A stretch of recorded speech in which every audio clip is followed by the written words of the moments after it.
its weapons.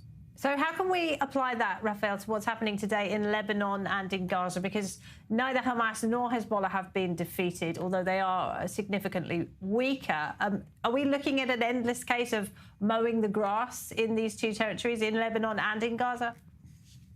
Right. So, of course, the theaters are slightly different, and so we might see a different outcome in either one of them.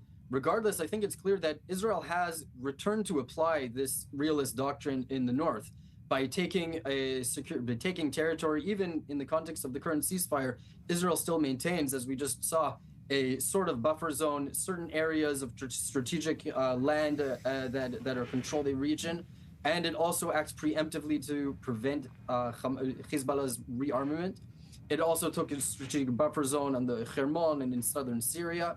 And I believe that it will maintain those until such time arises where there is real interlocutor or someone who can really take responsibility on the other side. But until that happens, I don't think Israel will be so quick to leave that territory. So in the northern sector, Israel has returned to it.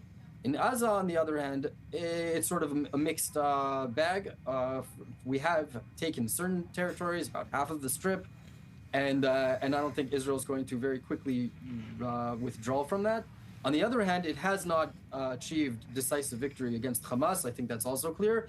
And there is talk about some sort of, international force that is going to theoretically disarm Hamas from its weapons.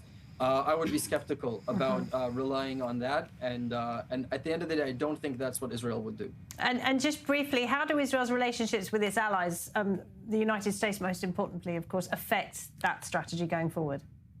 Right. So obviously self-reliance, as I called out, is one of the initial pillars. It definitely called for Israel to do its own fighting and to build up as much as possible its own defense industrial base.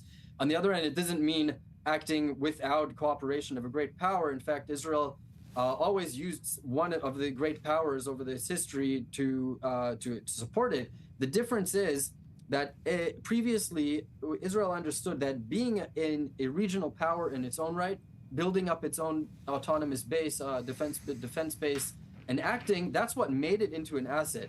That great powers founded an asset. I mean, great powers with interests in the Middle East had to take Israel into account and then sought to support it after it attained victories. And so, and only later on, I find that Israel, as it, let's say, it closed down some of its munitions factories, it allowed itself to become even more dependent on the United States. It needs to move towards independence. Okay, I understand. All right, Raphael, great to talk to you. Thank you so much. Raphael Ben Levi there at NISCAP.